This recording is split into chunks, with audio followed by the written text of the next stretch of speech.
नमस्कार. जीवन साधना या आपल्या चॅनलमध्ये मी तुम्हा सर्वांचे स्वागत करतो. वाईट नजर कोणालाही आणि कधीही लागू शकते. अनेकदा असं दिसतं की एखाद्या व्यक्तीला दुसऱ्याच्या यशाची ईर्ष्या वाटू लागते. अनेक प्रयत्न करूनही जेव्हा तो व्यक्ती काहीही बिघडवू शकत नाही, तेव्हा मग हे काही लोक चुकीच्या मार्गांचा आधार घेतात. त्यामुळं लोक कधी कधी तंत्र मंत्र किंवा इतर अनैसर्गिक उपायांचा वापर करून दुसऱ्याला नुकसान पोचवण्याचा प्रयत्न करतात. आता जगात असे अनेक लोक आहेत ज्यांना दुसऱ्यांची प्रगती सहन होत नाही. नातेवाईकांचा त्यात पहिला नंबर लागतो. जेव्हा ही व्यक्ती त्या प्रगती करणाऱ्या व्यक्तीसोबत स्पर्धा करू शकत नाहीत, तेव्हा ते त्याला नुकसान करण्याचे मार्ग शोधायला लागतात. आणि अशा परिस्थितीत मग ही लोक तंत्राचा आणि मंत्राचा आधार घेतात. तंत्र आणि मंत्राच्या ह्या परंपरेत इतरांना नुकसान करण्याचे अनेक उपाय आहेत. तसंच स्वतःचे संरक्षण कसे करावे हे देखील आहे. कारण एखाद्या व्यक्तीवर जेव्हा त्याच्यावर एखादा प्रयोग होतो, त्याच्या प्रगतीकडे बघून त्यावेळेला त्याला मंत्र मारला जातो, मूठ मारली जाते, तेव्हा मग हळूहळू त्या व्यक्तीच्या आयुष्यात अडचणी निर्माण होऊ लागतात. आणि तुम्हाला जर असं वाटत असेल की बाबांनो, तुमच्या दुकानाला कुणाची वाईट नजर लागली आहे किंवा तुमच्या नोकरीला कुणाची वाईट नजर लागली आहे, तर त्यापासून बचाव करण्याचे उपाय सुद्धा तुम्हाला माहिती पाहिजेत. आता दुकानाला जर वाईट नजर लागलेली आहे, हे तुम्ही कसं ओळखाल? तर बघा, व्यवस्थित चालणाऱ्या दुकानात अचानक नफा कमी होऊन तोटा व्हायला सुरुवात होते. आपल्या दुकानात येणाऱ्या ग्राहकांशी वारंवार भांडण होतं. ग्राहकांनी उधारीवर घेतलेल्या सामानाचे पैसे परत न देणे किंवा दुकानातील वस्तू विनाकारण खराब होणे, अशी जर परिस्थिती तुम्हाला दिसली, तर तुमच्या दुकानाला कोणाची तरी वाईट नजर लागलेली आहे किंवा कोणती तरी भूत प्रेत शक्ती तुमच्या त्या दुकानात प्रगट झालेली आहे, अशी शक्यता मानावी. आता ह्याच्यातून वाचवण्यासाठी सुद्धा काही उपाय आहेत. त्यातला प्रत्येक उपाय तुम्हाला आता सांगतो. पहिला उपाय, हिरवी मिरची, लिंबू आणि कोळसा यांचा वापर करून करायचा आहे. कोणत्याही मंगळवारी किंवा शनिवारच्या दिवशी एक लिंबू, 5 ताज्या हिरव्या मिरच्या आणि कोळशाचा तुकडा घ्यायचा. हे सर्व एकत्र दोऱ्याने बांधून दुकानाच्या आत किंवा दुकानाच्या प्रवेशद्वारावर टांगून ठेवा.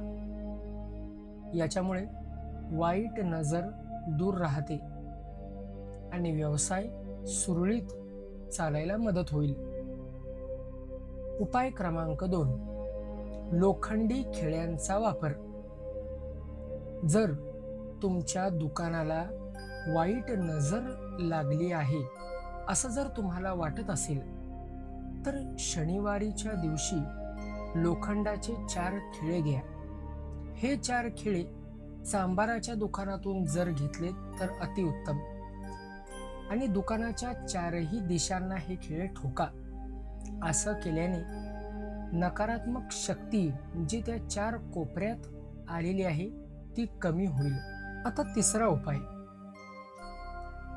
कोणत्याही शुक्रवारी अशोकाची पानं आणून दोऱ्याने त्याचं तोरण करायचं आणि त्याच्यावर गंगाजल शिंपडून प्रत्येक पानावर थोडी थोडी हळद लावा आणि हे तोरण दुकानाच्या दरवाजावर लटकावा.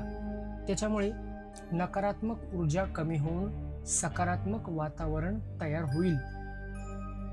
हे सर्व बिना खर्चाचे किंवा कमी खर्चाचे उपाय आहेत. तुमच्यापैकी बऱ्याच जणांकडून मला मागील कित्येक महिन्यांपासून विचारणा होत होती की दादा, दुकान चालत नाही, त्याच्या संदर्भात आम्हाला व्हिडिओ बनवून सांगा. तर आज ही लक्षणं आणि हे उपाय तुम्हाला ह्या व्हिडिओमध्ये मी सांगत आहे. कृपया हे उपाय तुम्ही करून बघा आणि काय फरक पडतोय ते मला तुम्ही कमेंटमधून सांगा. पुढचा उपाय, कोणत्याही शनिवारी काळ्या घोड्याच्या पायाची नाल घ्या. ती मोहरीच्या तेलात थोडा वेळ बुडवून नंतर दुकानाच्या दरवाजावर खिळ्याने टांगा. नाल तिथं लावत असताना ओम श्री गणेशाय नमः या मंत्राचा जप करत करत तुम्ही ती नाल लावा. अतिशय चांगला फरक तुम्हाला बघायला मिळेल. गोमती चक्र तुम्हाला माहित असेल, ती 12 गोमती चक्र घ्या. गुरुवारी लाल कपड्यात ती गोमती चक्र बांधा. त्याच्यावर गंगाजल तुम्ही शिंपडा आणि धूप आणि दीप दाखवून जिथे तुम्ही पैसे ठेवता तिथे दुकानात ठेवा. त्याच्यामुळे दुकानातली बरकता वाढेल आणि नकारात्मक प्रभाव कमी व्हायला सुरुवात होईल. आता एक बोनस उपाय सांगतो. दुकानात छोटंसं देवघर किंवा मंदिर तुम्ही तिथं ठेवा आणि मारुतींचं चित्र किंवा मूर्ती ठेवा. दररोज श्रद्धा ठेवून तुम्ही जर पूजा केलीत तर तिथे एक पॉझिटिव्ह वातावरण तिथं क्रिएट होईल आणि हनुमानजींना नकारात्मक शक्तींवर विजय मिळवणारं देव मानलं जातं.